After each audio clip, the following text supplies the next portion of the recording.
I left news, but news never left me. It Mhm. influences everything that I do, I think, to this day. Mm. Stand by. Is this thing on? Yes, Dan. Oh, hello. You're listening to Old News with Dan and Carrie. This just in. Breaking news to report. We are live. Old newscasters Can we just say former? Sure. Former newscasters reunite behind the mic after more than 20 years. Old news is good news. Stay tuned.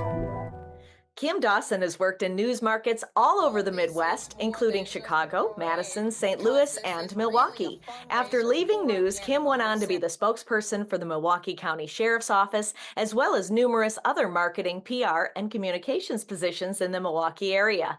Dan and I worked with Kim on the weekends at WKOW TV in Madison, Wisconsin in the mid-1990s. Kim Dawson-Brooks, welcome to Old News.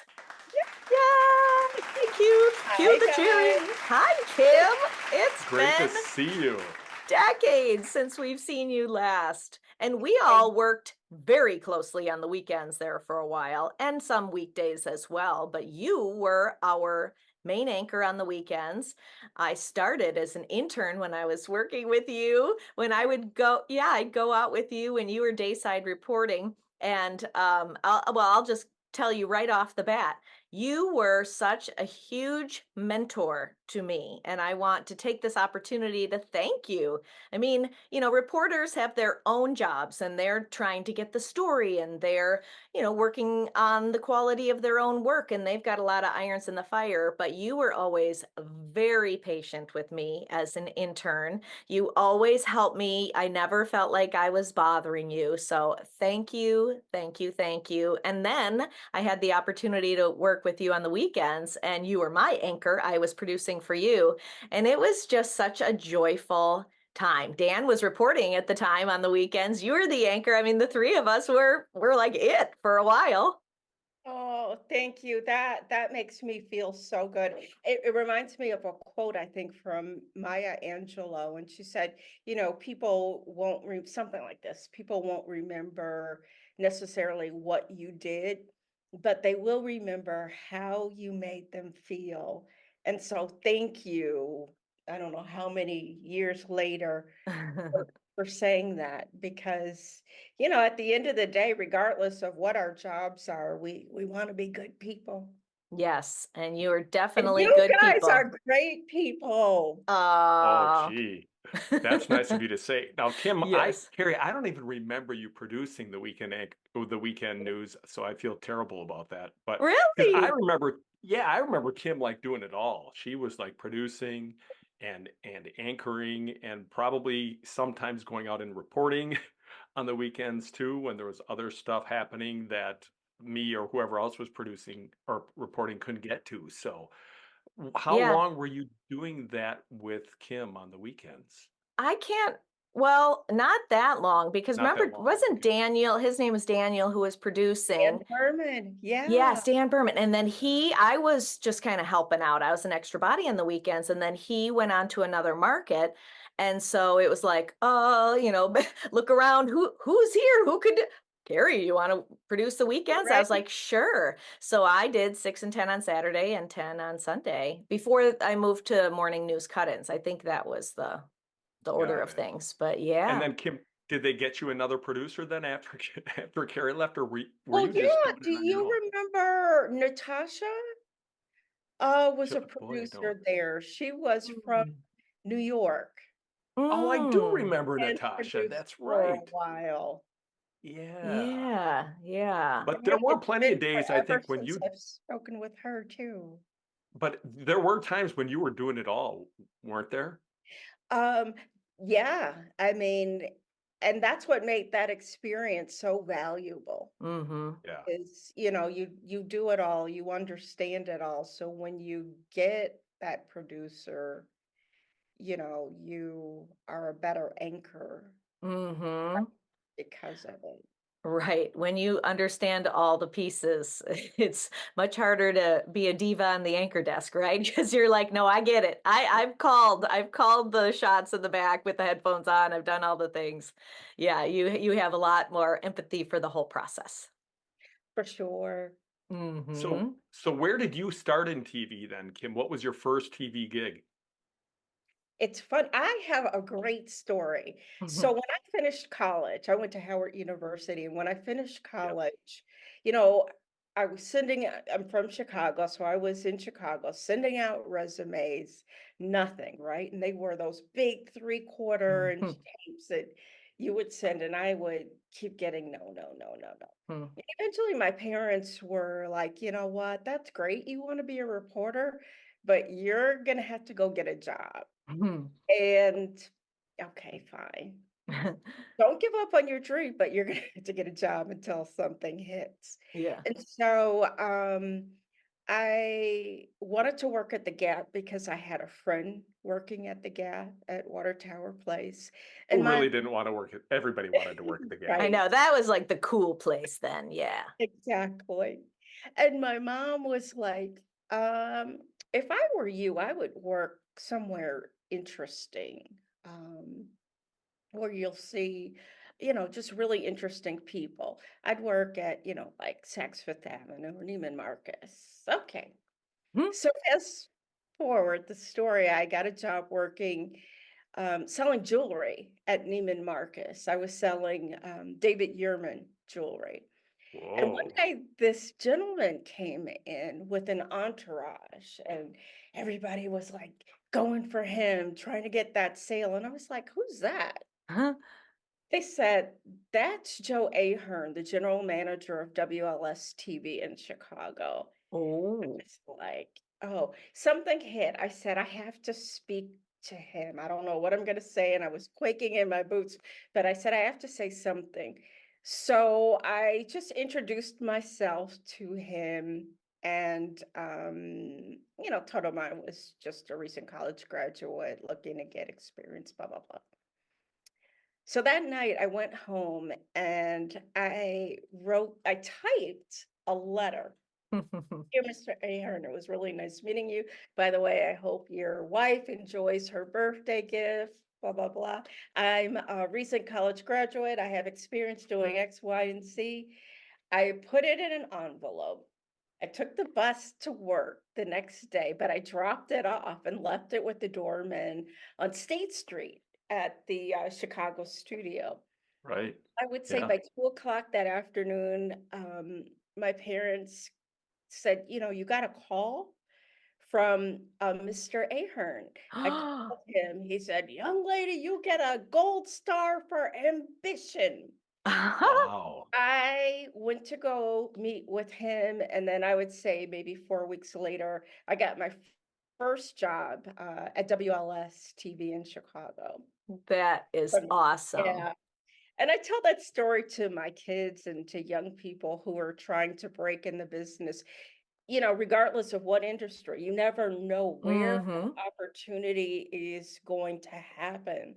So always be on the lookout for ways you can meet people that can perhaps help you get where you want to go. That's I a went great to story.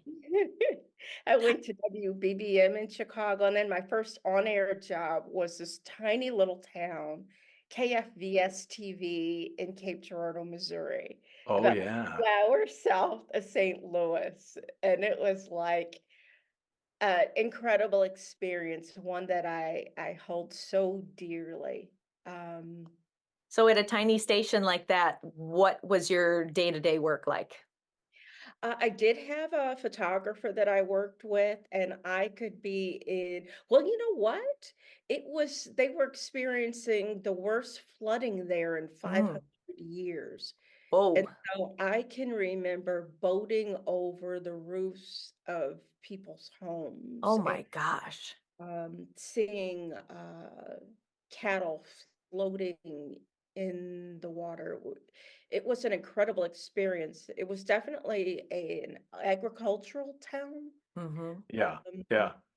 and very different, for this big city girl. Oh my goodness. Um, Yeah. but But great stories for the resume tape, right? absolutely. So I covered everything from farms to murders because Hmm. that was there too. Hmm. Um, and I was there for about 2 years, and then, or maybe 3 years, and then I went to Madison at WKOW as an anchor.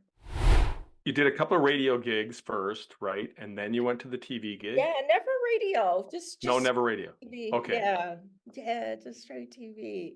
So at BBM, what were you doing at Oh, BBM in yeah, Chicago? so in those positions, I was a production assistant or desk assistant, both at Mm. Got Elvis it. and BBM. So I'd be the person that ripped the scripts, or I'd sit on Yep. the assignment desk and listen for breaking news. I'd call, the police district if there was something happening, Hmm. uh, before we would send reporters. So that was a great way to start. What I find very interesting today is that a lot of people are able to start in markets, top markets, Hmm. like Milwaukee, for example, without Really? having a lot of on-air experience. Yeah, So we that's Oh. what I've started, heard. in the small markets and then worked our way up gradually to a Mm-hmm. top 20 market. Hmm. Nowadays, people are, you know, 1 to 2 years of experience, and boom, they're on air, which is really Mm. interesting to see how the industry has changed. Mm-hmm. Why do you think that is that well, I shouldn't say easier, but they're starting in larger markets now, Kim? That's a great question. I don't know if it's because the salary scale has changed and those $1 million salaries that the big anchors in big cities used to get are far and few between. Mm. Yeah. I don't know if it's because technology has changed. Yeah, Hmm. probably a little of both. Yeah, yeah. Yeah, Yeah. interesting. Yeah, we had on the news on a station we don't normally watch, and my husband just said, "Did that person just graduate from high school?" I said, "I know. It also might be a sign that we're getting older and older when Right. they look There's younger and always that. younger." Yeah, when the doctor walks in, it's like, have you been out of middle school long?" Right, It's right. probably just look at ourselves and go, "Oh." It's really interesting. And if I'm honest, I have struggled with aging and Mm, trying to figure out where I fit in. I'm not in my 60s or mhm, 70s or anything yet. mhm, And I'm still, I think, youthful, vibrant, and having, the desire to contribute a lot to society, to mhm. companies. But I don't always see me. Certainly when I look on TV, I don't see a lot of people that worked with us still in Mm, business. mm, They've gone to PR or other mhm, industries. And mhm. um, I don't know. I don't know if you guys struggle with kind of reinventing yourself in a way to stay relevant, to stay current, and to continue to grow. Well, we Well, definitely talked to other people about that too. And Carrie has a whole bunch of irons in the fire right now that she's been reinventing herself with. right. When I turned 50 last fall, and it was kind of, I just felt like this is the year of Carrie because my youngest went off to college. And I'm like, Dan, it's time. We're starting the podcast. And then I'm like, I want to start a musical group. So I started a band with somebody else. And so I bet I mean, amongst like my sister and a group of friends from my Les Mills training days, that's a fitness company, we laughed at, that Saturday Night Live, like, I'm 50 and I like to kick. You remember that? Oh yeah. That's been my That's theme. Molly right. Shannon. So I'm like, yeah, it's like, I need that t-shirt because my sister just said, oh, get this t-shirt. I said, I'm running out of time. I'm going to be 51 soon. And she said, just Velcro the zero to I could be like 51. I'm 51 and I like to kick. So I just kind of feel like it's my time now. Nobody's living in the house. I could pursue what I want. So that's how I've been handling the aging thing. How I about do you? understand. I was going to say, I understand what you're saying though, because you are constantly, I mean, even when you're in your 40s and in your 30s, sometimes you're in a career path, you're in a career track, and you're kind of working your way through that track, or maybe you're running a business, or you're doing, like you're a consultant. But then when you get into your 50s, sometimes you want something different, right? Life is different. Like Carrie's just talking about, she's in her early 50s. I'm closing in on my 60s now. Um, so early 50s is very different than late 50s. But I think like you and like Carrie, we still feel very relevant and very Hmm. healthy, thank goodness. And we still do have things that contribute. So yeah, I mean, I've done different things. I went from video production to real estate to doing talent work to doing a bunch of different things. I kind of like doing a lot of different things. Same. I don't have, that great desire anymore to build this career as opposed to do things that I enjoy doing and that I feel like are contributing to society as a whole. Kind of Hmm. like you were saying before, you want to do something, that you feel is important and at the same time is helping other people and not just yourself. Yeah, that's important too, but you still want to be doing something for other people too. So that's kind of where I'm at in my life, and I'm fortunate enough to have a wife who is finishing up a very long career in education. And so I've always been able to do some of those other things that I like to do because of uh, the insurance that she provides and a stable, the stable part of our income as opposed to the ups and downs of being self-employed or, doing other kind of gig economy type of stuff, I guess. So, Yeah, it is really interesting, because, like you, Carrie, my oldest daughter just finished her first year of college. Ooh. Youngest daughter is a sophomore in high school going into her junior year. And it's just me. I've raised my girls, myself for the most part during, their latter years. Hmm. And I'm starting to get some of my time back as they Hmm. become more independent and kind of think about leaving the nest and, Hmm. starting their own journeys. Um, Hmm. and I just took a job not that long ago with the Milwaukee County Community Reintegration Center. And yeah, it's really a nice fit for me because I do feel like I'm really able to help someone other than myself or my family. We help people who are justice impacted reintegrate back into into society. So Hmm. we are a correctional facility, Hmm. but, our superintendent believes that instead of just sitting around, 24 hours a day, not really doing anything productive, that we have this opportunity to offer um, job training and education and mental health services. The studies suggest that people who have a support network are less likely to repeat the activity and behavior that brought them here to begin with. And, then when people return to the community, they can really choose a different course for their lives. And that's ultimately what's going to make communities safer. How yeah, did you talk get about into that important work. role? It's funny. Life I have found is unpredictable. I worked for the sheriff's office for many years here in Milwaukee County as a spokesperson, and Mhm. I really felt like, that chapter had closed, but then this opportunity came up and I was just my experience that I'd had before meant that I was able to hit the ground running.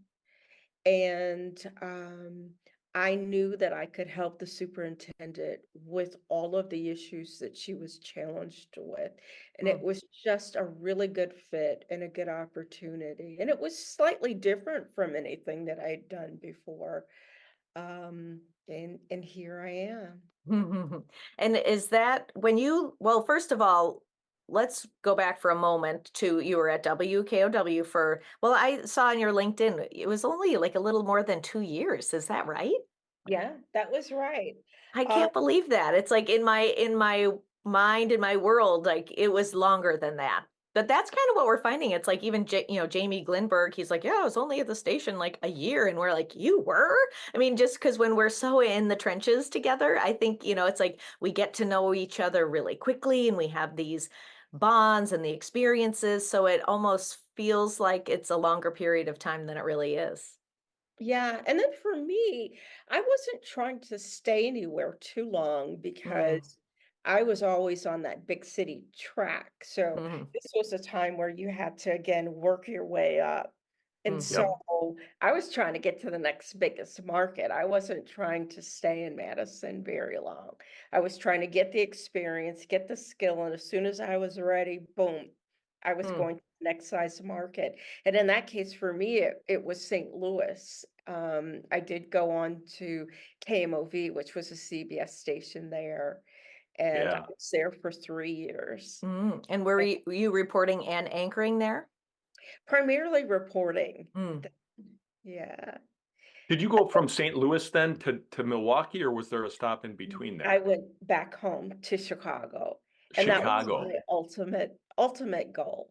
I worked Cool. for WGN as a freelancer as Mhm. Uh-huh. per diem.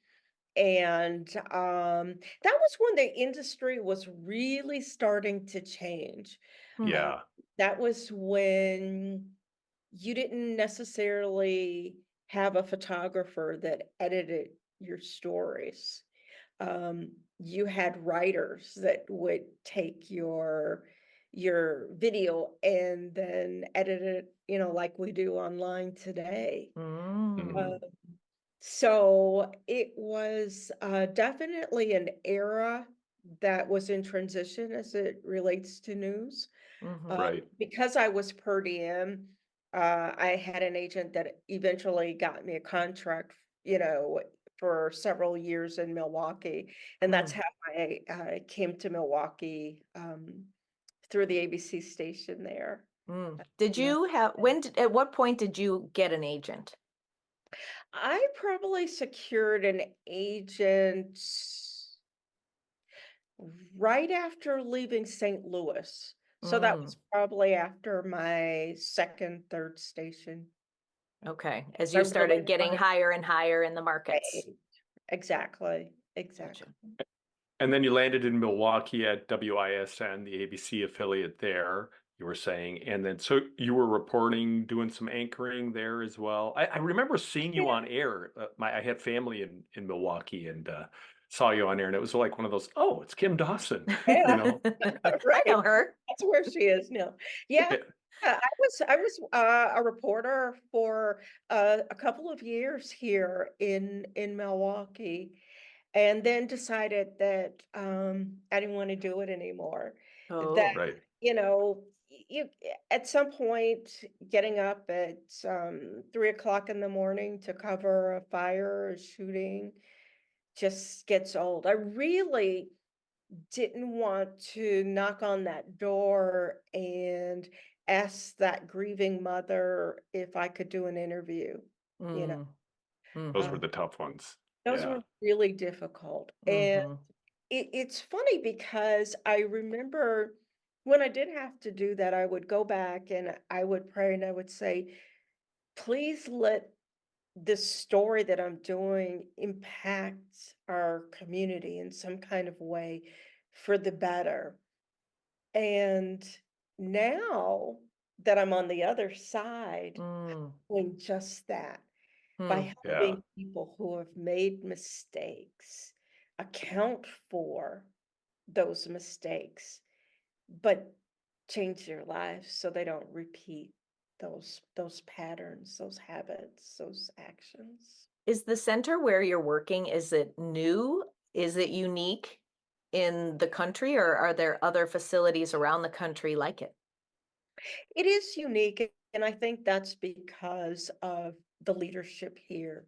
Mm, Um, we have a superintendent that is bold, that has 25 years plus experience, and always said, if I ever get in a position of power one day, I want to do things differently. I want to hmm, do this.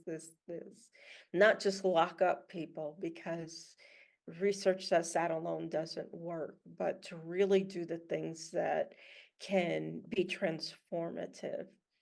So I do think that we are unique. It is the largest county-run correctional facility in the state of Wisconsin, hmm. and it's really doing some groundbreaking work. Are you able to track, like, do you track recidivism and how it's helping stop that, or I guess slow it at the very Absolutely. least? I Yeah. think that's kind of what I'm doing in my role here.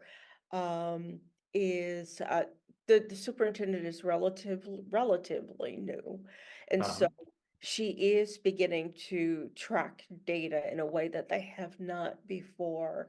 And Mm, as a public relations manager, I'm also capturing those stories. Yeah. Uh, that document the journey and the change, mhm. 6 months, a year, 2 years later. Are there already stories? I mean, you don't have to use names or anything, but just general stories that you can share of people who have found success leaving the correctional facility and now are well equipped to get along in society. Absolutely. There's one gentleman that I interviewed that worked for the Milwaukee Bucks with this superintendent. We have a partnership with the Bucks, and they hire them, and they get Mm, work experience. Some of the people in our facility have never held a job. hmm, So to hear the story about how it impacted their life, how it changed their thinking, how it gave them an opportunity to be a different kind of role model to their children, hmm. really empowering and um, quite moving. I covered a graduation not too long ago, and one of the residents said, this was the first time that he's ever received a certificate of accomplishment for anything. Ah, Hmm. So that's when you're kind of in the right space. mm-hmm. Yeah. And Yeah. TV and all of the experiences that I had, I definitely believed helped lead me to where I am today. You get to use some of your news skills too, right? Because even though the way you're talking about it, you said, I covered this, like almost like you're covering a news story. So it's like you get to literally cover these things almost like with your reporter hat on, but then, within the role, your new role at the center. Absolutely. I see myself as an in-house reporter, or, Mm, what they call like a brand journalist. mm-hmm, Yeah. I am still a reporter to this day, except I work in this case, for the CRC. mm-hmm. When you first left TV, you were done with it at that point. What was that transition like for you at that point? I mean, did you still see yourself? Because I think you went right to the sheriff's department, right? After working at ISN, correct? That is correct. Yeah, and that transition was, what was it hard to do? Was it pretty, did you find that the skills you had developed as a reporter helped you in that transition to the sheriff's department? Yeah, at that point, I thought the transition was easy. And Mm, to this day, I will argue that I think people who have worked in newsrooms make the best public relations practitioners, specifically with a focus in media relations, because we Mhm. still think like reporters. We understand their deadlines. We understand that they need something visual to communicate the story. We know how to make the story a something that is going to be meaningful or valuable to the audience, not necessarily just using it as an opportunity to build brand or talk about how great we are. And Yeah. so that made the transition very easy. I remember there were times when we would have spot news, and I do still talk like a reporter. We had unfortunately a officer that was hit by a car, and Mm. at one point we didn't know if he was going to make it. Fortunately, he did, but the stations were going live at 11 o'clock, and the sheriff was doing a live press conference. And all of those TV skills that I had developed as a reporter prepared me to get our folks ready, to develop the message and provide all the information that would be meaningful to reporters so they could communicate what was happening in our community at the time. That has been a theme in our podcast, is a lot of the people who did move into PR roles for various institutions, whether it's Madison Public Schools, et cetera, they all said the skills you learn as a journalist really translate to other jobs, especially jobs like that when you're on the other side of the microphone. Exactly. I'll tell you that the challenge came as I um, was moving up in my career and became more strategic. Yeah. Mm. That TV didn't prepare me for. Mm. Um, and that's when I turned to PRSA, the Public Relations Society of America, to learn Mm. about strategy, to learn about Oh. identifying an audience, to learn about measuring outcomes. Mm. People are often quick to say, oh, put out a press release, Mhm. you know, Yeah. and as I learned more about strategy, I was able to backtrack that with folks and say, okay, first, let's talk about what your business need is, because media coverage may not be what you need. Mm. And then, introducing the whole concept of an integrated campaign. Just being on TV isn't going to necessarily solve all of your problems. Mhm. Um, Hmm. you definitely have to be much more strategic than that. And then, of course, digital disrupted everything. Yeah, I was Right. going to say, how much did it change in your time as a public It's relations professional? It amazing. changed. I can't even imagine how that just changed the landscape you were having to deal with every day. Absolutely. In fact, one of the last interviews I did, the reporter didn't show up with a photographer at all. All she had Mm. was her phone. Right. Yeah. You see Wow. that around here Isn't that too. something? Yeah. Huh. I think the good news, though, is if they can do it and it's good enough Mhm. for network affiliated television stations, Mhm. then it's good enough for us as business owners, as nonprofits and Mhm. Mhm. government institutions. And so that's a lot of my focus now is Mhm. is helping people harness their own storytelling power. Well, Mm. it's interesting to me, Kim, because as somebody like you and like Carrie, we came up in the television business at a time when like production value was kind of important, right? You wanted the story to look good, you wanted it to sound good, you wanted it to, you know, all flow together and things like that. But it almost seems to me now, and this is what I've heard from some people, and you can correct me if I'm wrong, that the more authentic and the less produced it is, the more believable it is for some people, at least in the digital world. Or do you find that? I do think that there's truth in that. I think that people will forgive you for shaky video, Yeah, as Mhm. within some reason, right? Mhm. right. Will not, however, forgive you for poor audio. Oh. The We've audio had is that. still going to I was be gonna say episode really 1 of Old important. News with Dan and Carrie.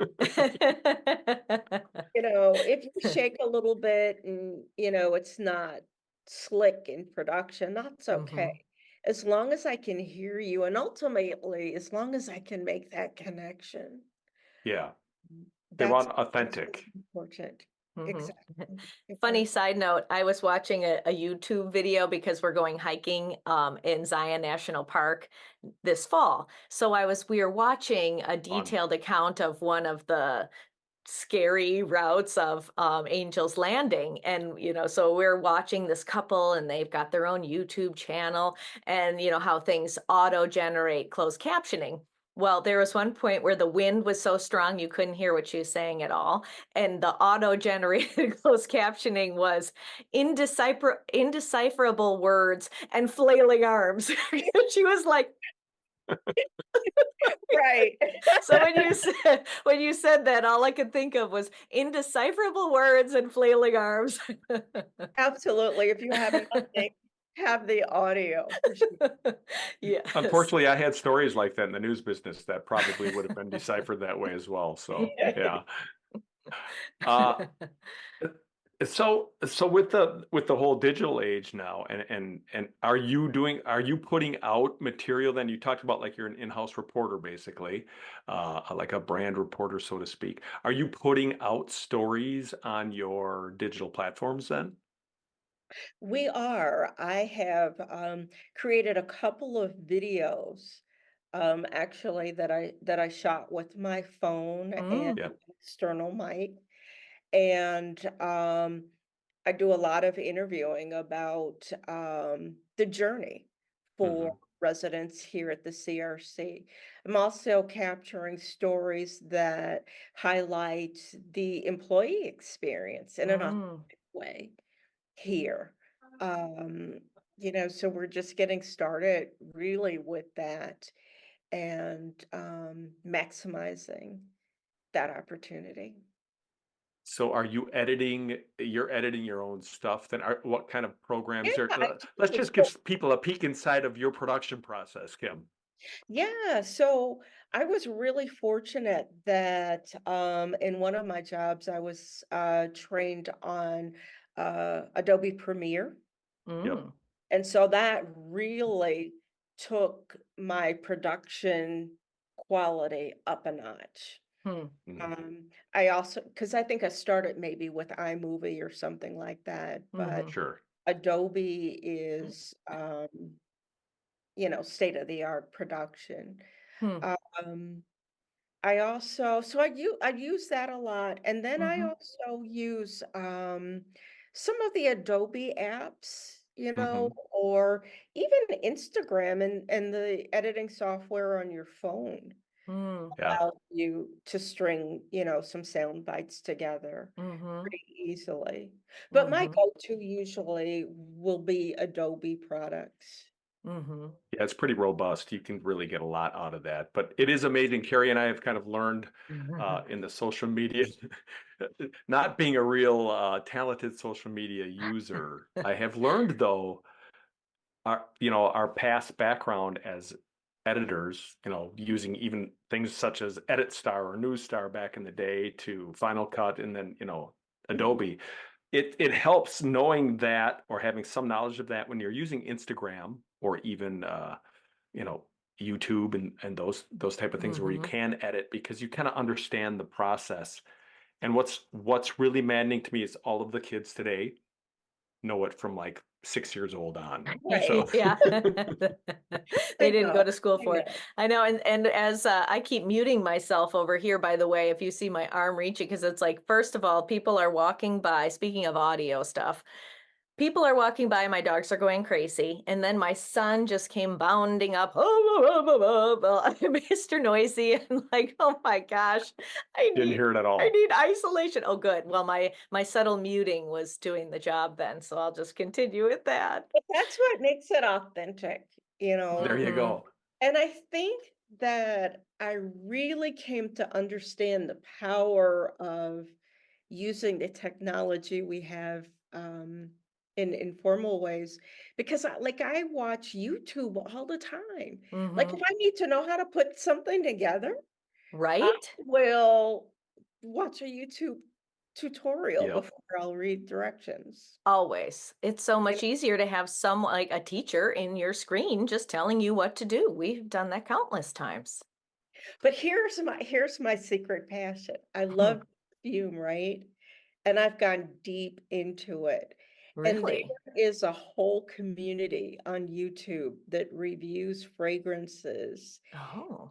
and it is incredible, and Huh. very helpful for brands and for people who just are looking for the next thing to buy. Hmm. And it just shows me how much life is still left in Mm-hmm. um, communications, I guess. Hmm. Well, and isn't Yeah. that the So many great? I ways. mean, there are a lot of negatives to the internet and to the social media world, but there are a lot of great things like that where you can connect with communities that are interested in the same things you're interested in, and then you learn things from each other. So that's really the power of the digital age, because we hear a lot of the negative, but that's the great part of it, I think. And Mm-hmm. suddenly you're like, oh, I'm not the only one out here who's a nut about perfume, or Yeah, some other thing you yeah. like to do. Yeah, So I what are think that's some of your cool. favorite perfumes? What are you wearing these days? I love, well, I like niche perfume, which is an even smaller community, so you can't necessarily go out to your local department store and get it. But um, I like a brand called Ormond Jane.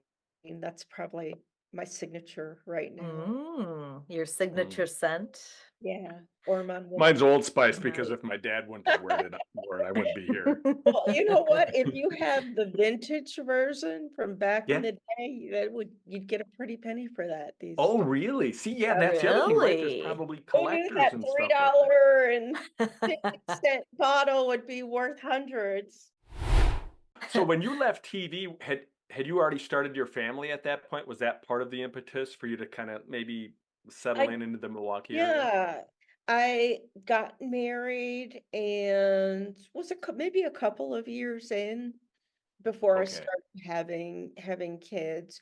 But it was. I really wanted to be family first. Mm. Yeah. Yeah, definitely And more so, friendly hours when you're working more of a PR type of job, I imagine.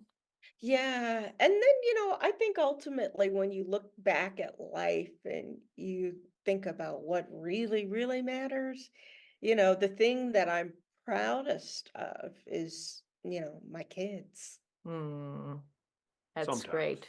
No, I'm kidding. True. There are those days when they can be knuckleheads, but They for the can. Of most part, course, yeah, of yeah, course. just like us. That's a So whole then other podcast. That's right, right. exactly. So did you kind of I mean, I imagine at some point, I mean, you had gotten back to Chicago. So were you were you done with that dream of going back to Chicago and living in the Chicago area again? I mean, Milwaukee is where you are now, that area. Yeah, Yeah. yeah. I don't know what's next necessarily, but Milwaukee is certainly where I am now. Yep. Um, it's amazing to me how expensive everything Mm, um mhm, and that's maybe one of the reasons why I did not go back to Chicago because the life that I would want hmm, is very expensive. mhm. I just think about, Michigan Avenue, you know, Michigan where Avenue penthouse, right? I mean, and then the stressors. Milwaukee, I think, is a much more manageable community. And Mhm, certainly for me as a single mom, it was a mhm, lot easier to mm. manage and have quality of life that I want.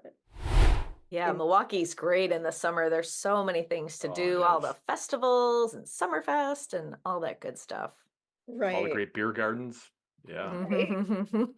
A lot of great places to hang out in Milwaukee. Milwaukee has really, and we talked to Jamie about this too, because he lives in Mhm, that area. I mean, it's a great place to spend time, and mhm. a great art scene, great music scene. Um, you know, the Third Ward, all of that stuff around there, the parks. It's a great place to live, I think. Mhm. So uh, I envy you a little bit. But Sun Prairie's great too. So yeah. You know what? Having lived in so many different places, I really believe that It's about your attitude. Yeah, I think that you can be in paradise and not really experience it fully Oh, if yeah. you're looking for what could be, what should be, or what's coming next. great Mm-hmm. point. So yeah, So I Yeah. now, speaking of attitude, I'm going to ask you what your worst job was. And I always ask people their worst, their best, and I one they can might tell you still want. my worst moment in There you news. go. Worst moment. Go for it. Okay, Share, please. so it was at WKOW and Sunday night. So one of the highest newscasts. Everybody's watching the news as they get ready for work Monday morning.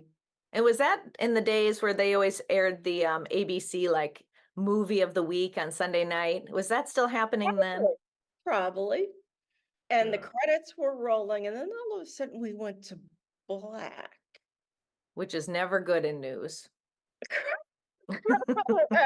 In TV in general, yeah. Yeah. And I said, "What the expletive?" Starting with an F. Right. Yeah. And Whew. I looked at Billy, you remember our stage manager?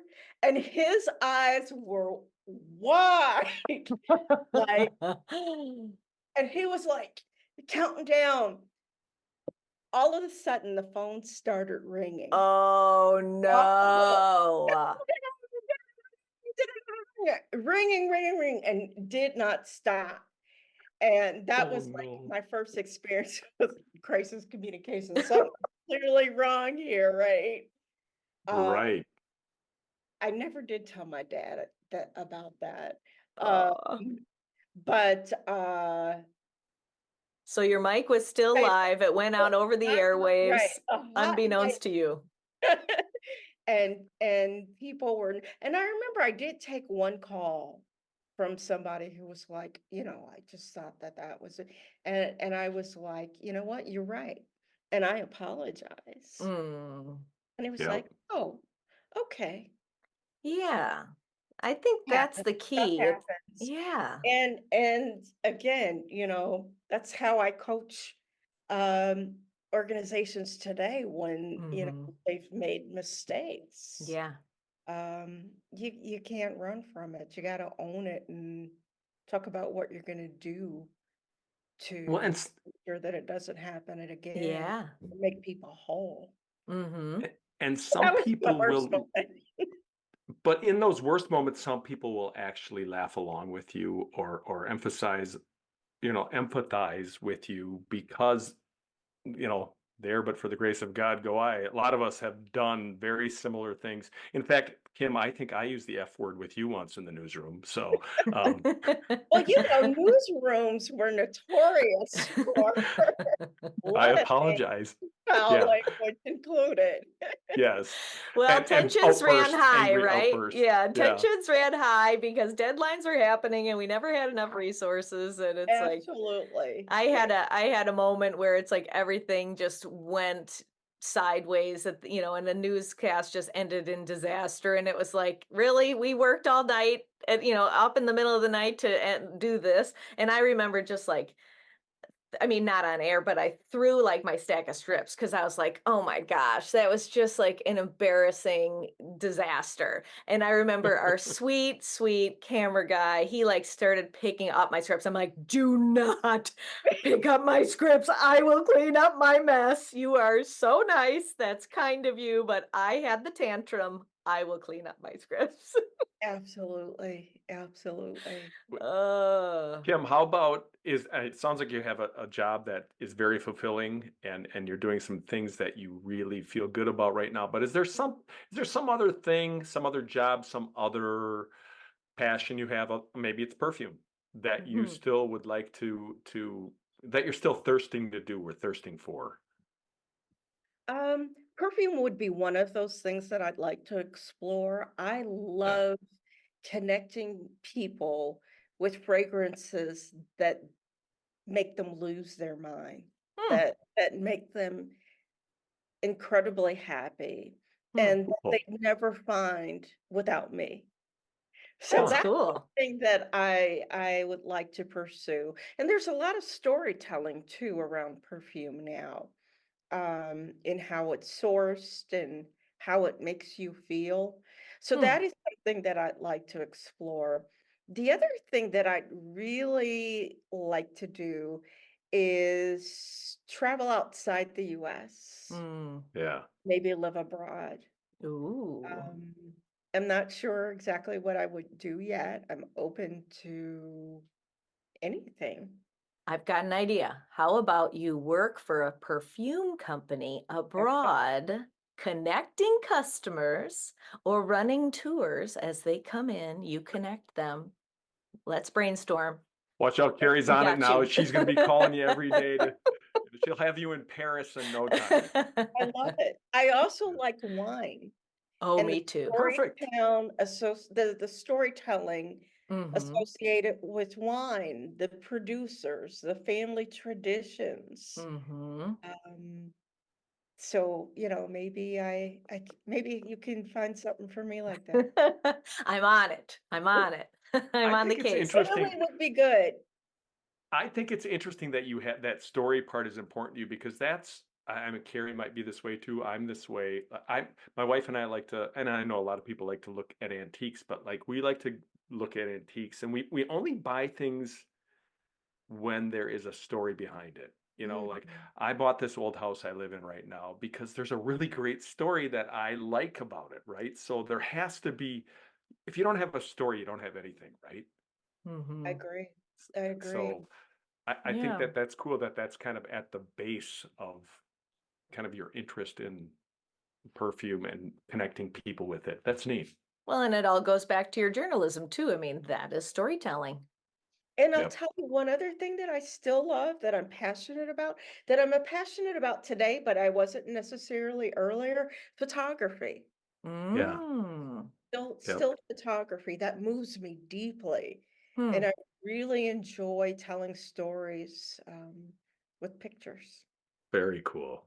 Yeah. Mm-hmm. Well, and I think still photography is really finding its place. I mean, I don't know if it ever went away, but I feel like a lot of people I know are gravitating towards it. And maybe it's because we're bombarded by so many images now that just to look at one and to spend time with one image, I think it's more impactful almost now that everywhere we turn, it's image, image, image, image, image, and everything is so fast moving. And I think that's a differentiator, for maybe more experienced storytellers like us. We understand that a good picture is going to grab someone's attention in a very crowded environment. Mm-hmm. You have to think about what's going to stop somebody mid-scroll, right? Right. Sometimes it's just a powerful picture that Mm-hmm. is shot from a different perspective or that captures emotion that makes somebody pause and think. True. Very And when we figure interesting. that out, Yeah. we're going to do it. That's right. Our old news social media is going to blow up. Yeah. I think that's the long and short of it for me. I left news, but news never left me. It Hmm. influences everything that I do, I think, to this day. Do you have a website where people can see the stories that you're working on now in your current role? Yeah, our website is, if you Google Milwaukee County Community Reintegration Center, you'll find our website. All right. We'll And put a then link That's in the show probably easier notes. than putting up a web page that people have. Wait, let me write that down. right, www.cc. right. And I'm still new in this role, so we're just building it out. Hmm. Uh, Yeah. The other thing too was I have an Instagram account that I think I'm just gonna make it public because I just want to share stories, and that's Mm. you can find me on Instagram at Kim Dawson-Brooks. I Cool. will follow you as soon as we hang up. Carrie, you'll Well, have to show me how Kim, to do that, okay? FaceTime me, I'll show you. Kim Dawson-Brooks, it's been an absolute joy to catch Yes. up with you. It's been way too long, and you are just doing beautiful work in this world. Thank you so much for all you do. Thank you for having me on your podcast. Um, is that what you call it? A Yes, podcast? Video? that's the lingo. The I love podcasts. it. We drop a Um, podcast. it's great With the to video element on YouTube. It's a There you podcast with a go. video element. I do feel honored that you thought enough to reach out and ask me to catch up. We spent some good time together, and We did. I will always be grateful that our paths crossed. And I am grateful. My mentor, Kim, thank you for your patience and your guidance way back in the day. And look at you today. Thanks, Kim. See ya. All right. Thank you, Kim. Thanks for tuning in to Old News with Dan and Carrie. That's old news for now. Join us next time.